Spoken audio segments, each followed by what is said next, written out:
is Maurice Washington. I want to welcome everybody to another episode of Executive Talk. Those who are watching live with me here on LinkedIn, on Facebook, or on Twitter, or if you're right here on Roku, thank you guys for joining us today. Hey, in today's show, the topic that we're discussing is how are insurers responding to changes in the commercial real estate business right now. Right now, as you know, since COVID, we've gone through a lot of changes. Every industry has taken some, plunges, and some industries have really accelerated in this time frame. And also, there's been some response, and that's what we're going to talk about as a response. And so, with me today, I have Rick Calloway, principal of Pacific Diversified Insurance, with me to talk about this. So let's go ahead and get Rick here on the show. How you doing, Rick? Doing just great. Looking forward to another good show. You know it, man. You know it. Just want to make sure everybody is clear about this. Insurance is important. You have a creation, which is your business, and we got to make sure we understand what's going on with the insurance industry, and we got to keep tabs with that because, again, that's a huge part of your creation, which is your business. And so right now, Rick, when you think about commercial real estate and the state of being it is, it actually hasn't taken too big of a hit. Have you seen that? Well, it's been up and down. When COVID hit right away, all of a sudden, all the offices were empty. Everybody was working remote, and everyone was trying to renew their lease. So the commercial real estate industry was scrambling. Now everyone's kind of coming back to their offices or set up a hybrid thing. So it's just a different marketplace, and COVID slowed construction. So now we've got a good old supply and demand issue. There's less out there available, and more people want it now. All the people that were not working during COVID decided, you know what, I know how to do all this. So I'm going to start my own business. So now we have new tenants coming into buildings. That's true. And so that brings up a good point. I did some research on that, on this topic, and I want to go ahead and take everybody to this article here in Forbes. And it says, when inflation was high in the past, the equity positions of commercial properties were highly leveraged with fixed rate debt acquired at positive spreads. However, rental income increases caused by inflation can multiply yields on equity, protecting commercial real estate asset values. In other words, commercial real estate can benefit from the same forces that currently drive inflation. Labor costs and supply chains issues are limiting new development, which benefits existing properties, given current supply and demand, and it's likely that valuations of commercial properties will remain firm. Now, for people that are leasing for tenants, for commercial real estate brokers, that's more than likely good news, right? Yeah, because they've got tenants out there looking for spaces, so they've got spaces to fill. So the rent will start coming in, and the change in the mortgage, there's been no change to the mortgage because they got it a while ago. So yeah, the asset value is going up.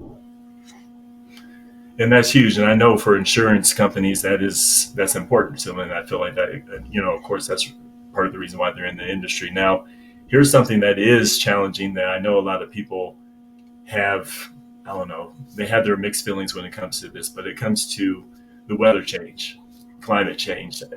What are you seeing overall? Because there's I feel like across the board, across the whole United States, we're having a lot of adverse weather that's making kind of a weird response. We're having everything from hurricanes to tornadoes to fires in California. So the insurance company is just like any other business. It's in business to make a profit. So they're looking at the risk out there to see how they want to handle it. And in a lot of areas, they're pulling out because they just can't continue to take the hits they're taking. Yeah. There's one marketplace and you brought up Florida, which reminds me of this article that I wanted to share with everybody here. Florida and this is from propertycasualty360.com for those that want to reference. Takeaway number one, insurers are aggressively mitigating risk. So Florida has always been a high risk space for P&C insurers. But in 2021, insurers lost $936.2 million, more than previous 2 years combined. So there's a trend that it seems like commercial or insurers are losing over these last couple of years. Can you talk to us about these losses and where they're coming from? Yeah, they insured based on us expecting a specific thing to happen, and it happened. Ian has probably added to that total more than anything. So they've got a pot of money that they have to maintain to pay these claims. So they have two choices: raise the rates in these particular areas, or pull out of the marketplace altogether. There's what's called standard markets and admitted markets. Admitted markets are admitted to a state, they publish what their rates are, what they're exactly going to write, and what their policies will contain. Then there's what's called the ENS market, excess Okay. and surplus lines. These folks are licensed to do business in a particular state, but they don't have to follow the admitted rules, so they can write almost whatever they want. They obviously look at the risk as well, but we can see based on premium values. 2 years ago, there was $90 billion in premium in the ENS markets, which is a pretty big number. Now there's over 126 billion, which means these companies are starting to pick up risks that standard market carriers aren't willing to write anymore. It's not good news for the people being insured because these premiums are higher because they're insuring the risk as it is. But you need to have insurance. You've got basically got no choice unless you want to self-insure. But that's probably not the best decision unless you're, Elon Musk and have plenty of money to play with. That's fair. So let me ask you this. So I'm going to bring up two scenarios. I'm going to bring up. I'm going to pretend I was Mr. Commercial real estate insurance broker, and I'm located in Florida, and I'm writing all these policies. But now all these insurance companies are leaving me. How can I? What can I do to service my clients now? What does that look like for them? For the insurance broker, we're scrambling to find companies that will write coverage. So it's not an easy marketplace. A risk that used to be relatively easy to find coverage for now is a lot more work because I still want to give my clients the value they need. So it's a lot of shopping and a lot of working with the carriers to come up with a reasonable price, things like higher deductibles to reduce the cost, Okay. anything to keep it as close as possible and provide what you need. So it's working with the insurance carriers and it's working with the client to understand what they can exactly afford. Of course, everybody wants, I want the cheapest policy I can get. The cheapest policy may not be the best thing in the world for you. It may be cheap, but it gets really expensive when there's no coverage there. That's exactly my point. That's actually going to bring that up as well. So yeah, so in the initial conversation, typically people that shop insurance, they will, take out, I don't need that. I don't need that. I don't need that. Not to say that because ultimately you're trying to mitigate costs, you're trying to lower the costs and not pay that much in your insurance rates, right?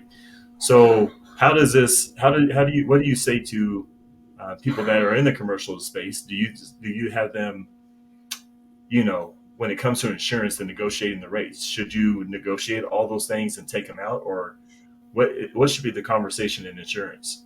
Well, if you're in a standard marketplace, you've got a policy that contains lots of things that I call throw-ins. They're Okay. there whether you want them or not. They're included in the price. Some of them, it depends on the industry. It may be a valuable coverage, may not be for a different carrier. But when you work in the excess and surplus lines, you have to be specific in what you want to ask for. I want building coverage. I want business personal property coverage. I want coverage when my drivers are taking things off site. You have to make sure all those things are in there when you request a quote, and then you have to read the quote to make sure it matches up what you asked for. Then you have Okay. to work with the particular client and say, hey, these are the options we have. These are the things we can do. This is what I think we ought to do, but I'll let you make the final decision. I don't want you taking out wind coverage in Florida. That's right. That's right. And that's where I feel like a lot of people have that bad relationship or bad taste in their mouth when it comes to insurance, working with insurance brokers, and the fact of an insurance broker may have suggested to you, you should get this coverage. It's important.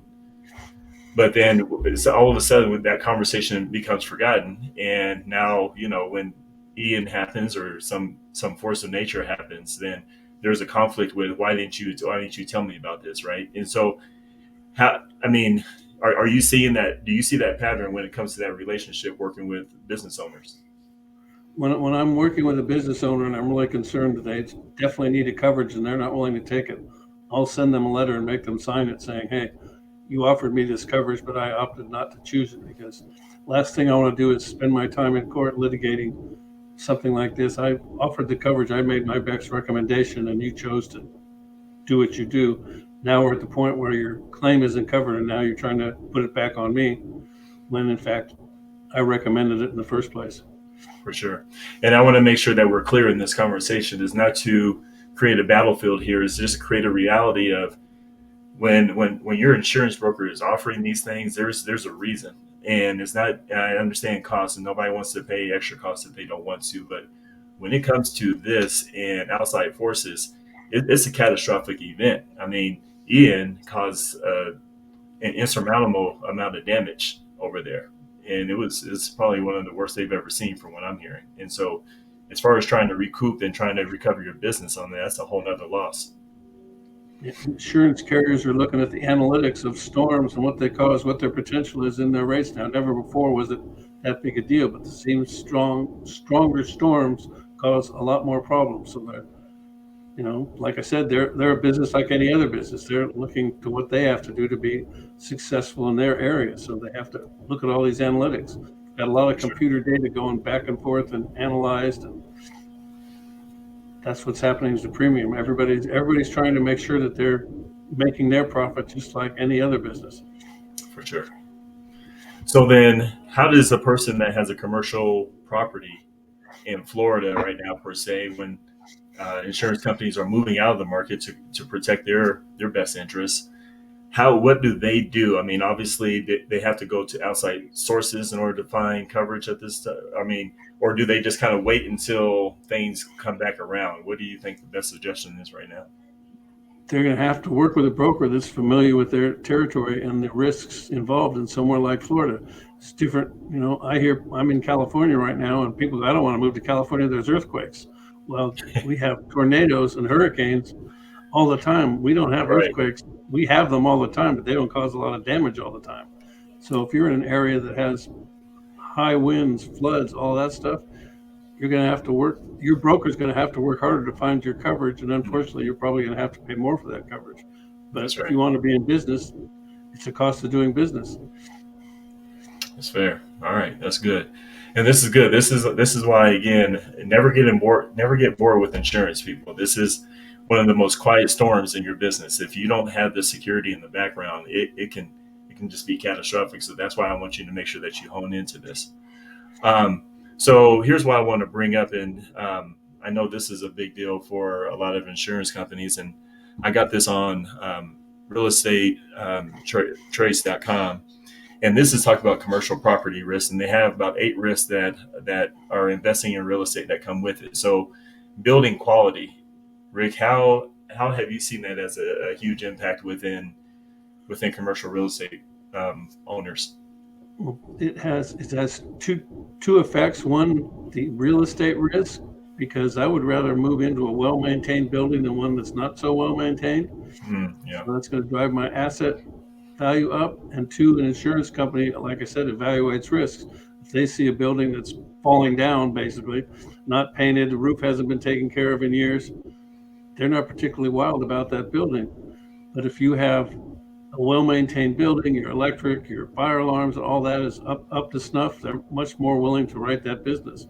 And they're inspecting almost every property that's written to make sure it's up to snuff, giving recommendations on what folks need to do.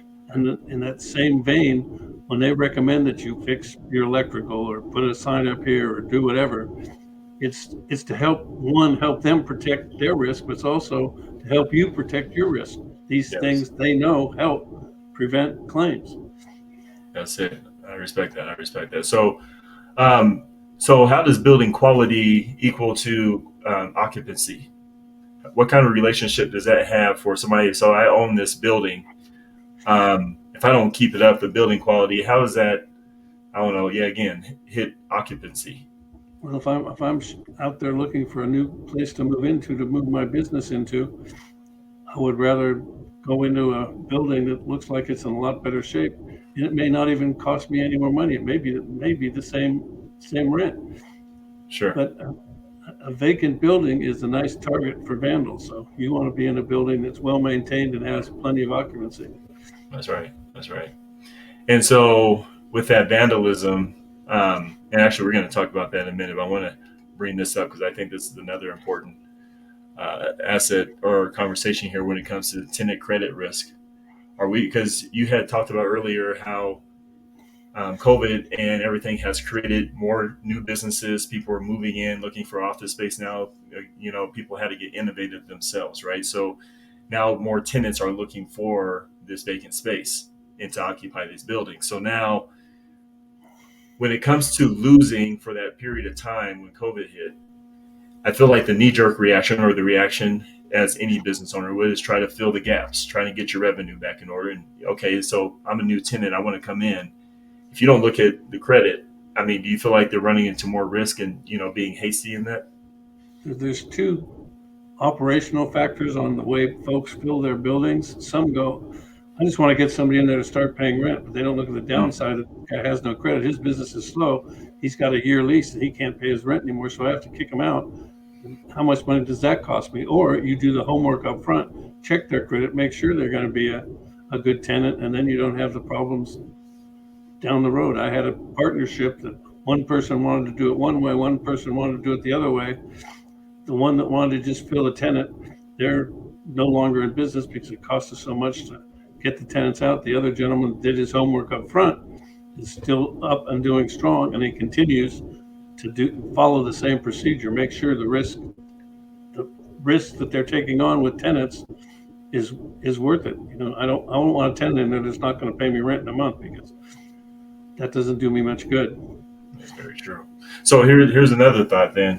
When it comes to occupancy, insurance, if I learn from you, if anything, insurance companies look at your occupancy, and I feel like at the beginning of the conversation, there's a negotiation based on how full how full your building is going to be occupied.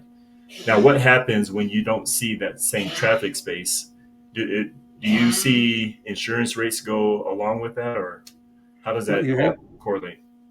you have to be working with your broker on vacancies, because in certain policies, and most of them now, after 90 days or so, you have a vacancy clause that says, hey, if you're vacant this percentage, you're going to lose these coverages. One of the coverages that they lose is vandalism.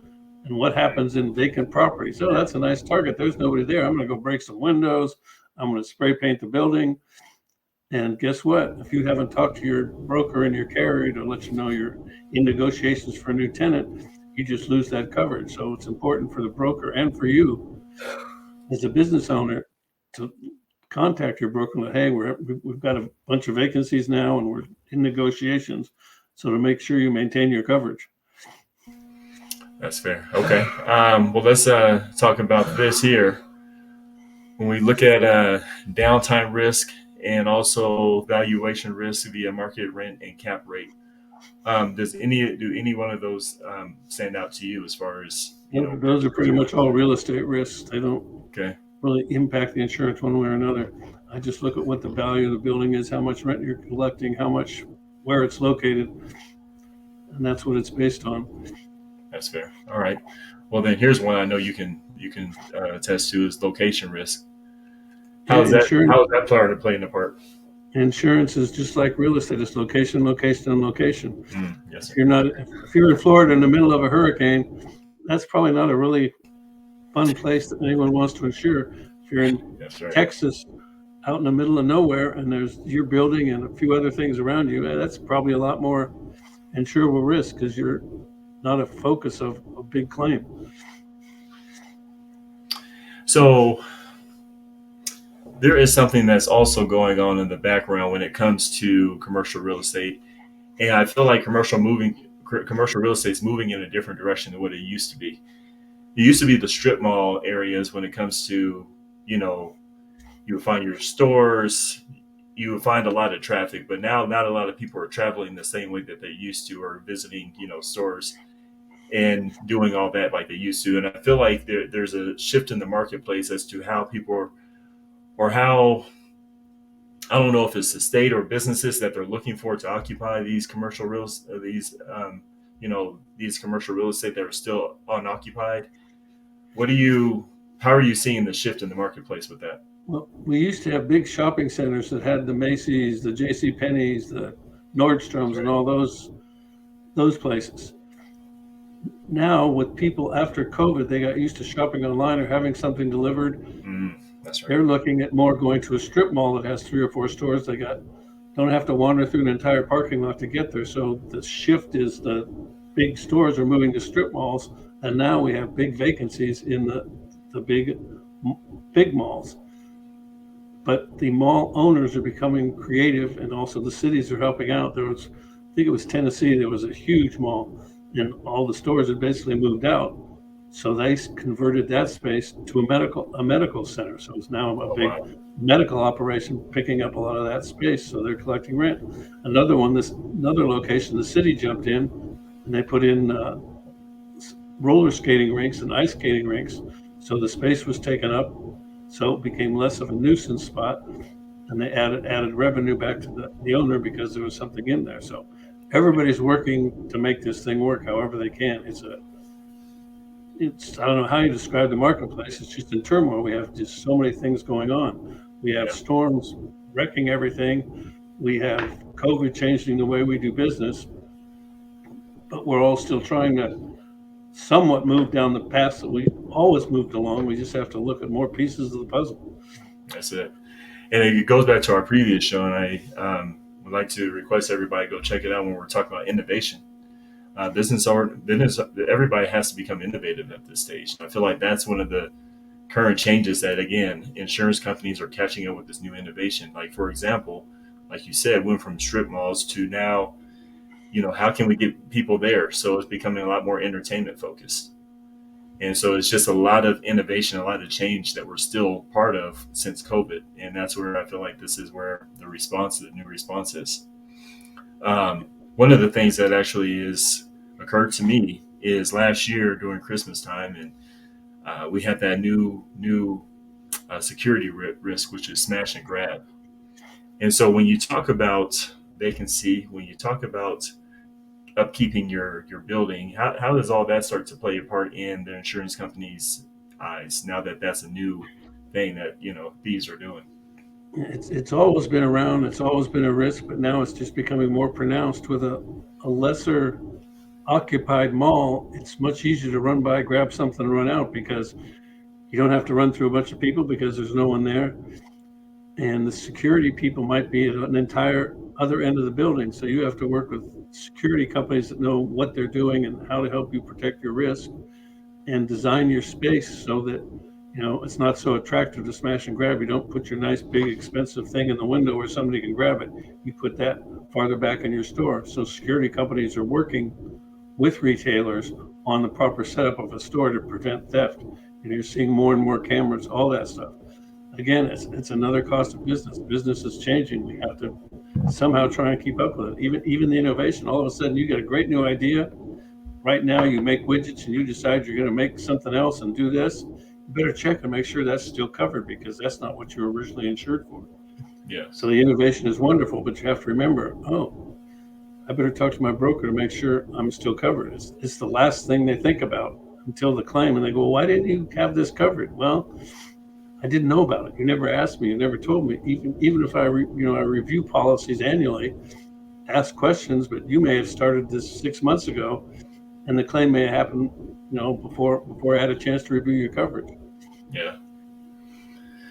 That's a good point. I feel like um, we run into this collision course.